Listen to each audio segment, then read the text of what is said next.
si je peux faire un peu d'histoire, le Crédit Agricole Toulouse 31 est implanté en centre-ville de Toulouse depuis 1973 à cet endroit.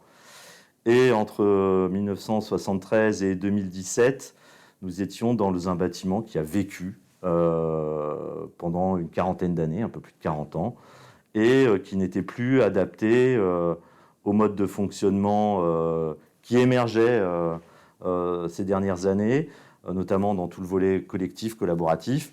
Et il nous a semblé important de réinvestir pour les peut-être 40 prochaines années, qui sait, sur de nouveaux espaces en retransformant totalement le siège de la caisse régionale pour le mettre au goût du jour.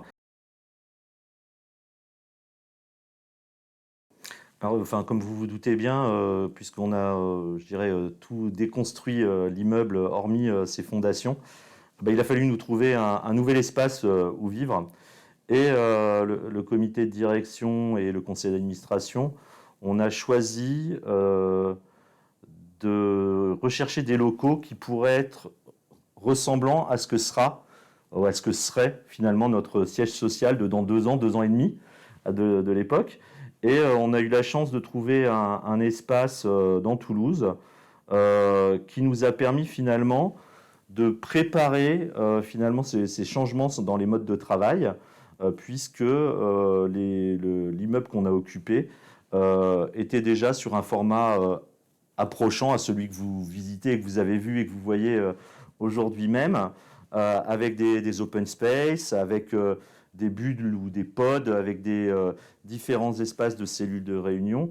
Et finalement, cette phase, je dirais, intermédiaire, où de l'autre côté, on était en train de déconstruire, puis pour reconstruire ce siège, nous a permis finalement d'être dans une phase apprenante pour assurer un retour sur place de tous nos coéquipiers dans le siège social rénové, le plus simple, le plus efficace et le plus normal finalement, sans qu'il y ait finalement de changement dans leur façon de faire et dans leur pratique, parce qu'ils avaient déjà expérimenté ces pratiques pendant cette phase de transition. Ce qui permet aussi dans nos rythmes managériaux d'être sur une autre posture, d'être plus décontracté aussi. Et en fait, tout ce travail de changement d'environnement de travail, c'est accompagné de changements de rituels.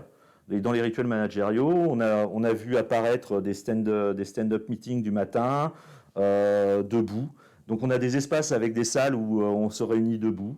On a des tables, des grandes tables dans les étages où les équipes peuvent se réunir pour des réunions flash, en étant debout ou assis. Enfin, voilà, on a testé au travers de cette phase de transition plein de nouveaux modes, nouveaux formats de rencontres et de réunions entre les coéquipiers.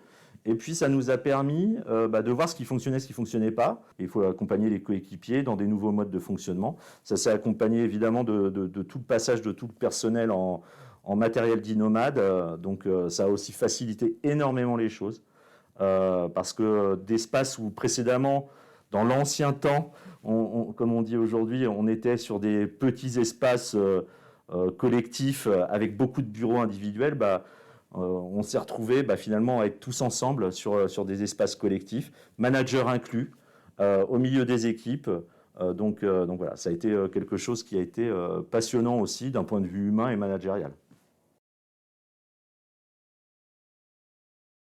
Ce qui a été particulièrement frappant, c'est qu'on a laissé beaucoup d'autonomie et de responsabilité aux managers et aux coéquipiers dans leur positionnement et leur organisation. À titre d'illustration, moi j'ai dans ma direction, les managers ont souhaité faire des benches ou des îlots où tous les managers d'un même département travaillent ensemble. Ça a permis de faciliter énormément tous les sujets de transversalité, parce que même au sein d'un même secteur, il peut y avoir des sujets de transversalité à opérer, dans une direction aussi. Autre point positif, le fait que les managers soient à côté ou au centre des équipes, ça facilite et ça proximise, je dirais, la relation entre les coéquipiers et les managers. Et ça, c'est quelque chose d'assez fort. On critique aujourd'hui beaucoup les open space sur ces sujets-là. Moi, je trouve que ça a la vertu quand même de faire que les équipes se parlent plus facilement. C'est des tables, des grandes tables en bois, où ils se réunissent, où les coéquipiers et les managers se réunissent régulièrement pour, lancer la journée, prendre un café, se retrouver ensemble même pour déjeuner, faire un point rapide sur un sujet à 2, à 3, à 4, à 5. Les espaces emblématiques, je trouve que ces salles comme celle-là sont hyper sympas. On a encore des salles dites traditionnelles avec des tables et des chaises, hein, je vous rassure, elles ne sont pas toutes comme ça. Mais ces salles un peu modernes, on est dans un salon chez soi, avec toute la connectique et tout ce qu'il faut pour faire de la visio. Ces salles-là, elles sont vraiment très appréciées. Donc pour moi, ça fait partie vraiment des choses qui marchent très bien, quoi.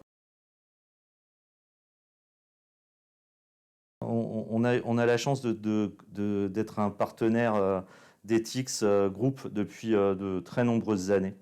On a beaucoup collaboré avec les équipes d'Ethics déjà lors de la création du village by CA. Lorsque Ethics a construit l'Ethics Village, on avait échangé sur les espaces, sur les sujets. Et quand est venu le projet, je dirais, du siège social, on a eu la chance avec le comité de direction de venir à l'Ethics Village. On a passé un comité de direction sur place, ce qui nous a permis de voir aussi dans une autre entreprise, dans un autre fonctionnement, puisque ce n'est pas du tout les mêmes métiers que les nôtres, même s'il y a des similitudes sur certains métiers, de voir comment se passait le fonctionnement sur des espaces collectifs, des salles un peu différentes. Moi, j'avais beaucoup aimé les chaises à roulettes. Moi, j'ai trouvé que le fait de rencontrer des partenaires, des clients avec qui on entretient d'excellentes relations depuis de très nombreuses années et qui nous ouvrent à ce qu'ils font et à la façon dont ils le font, bah forcément, ça nous inspire. Réponse courte, 3 mots. Qualité de vie au travail. Collectif.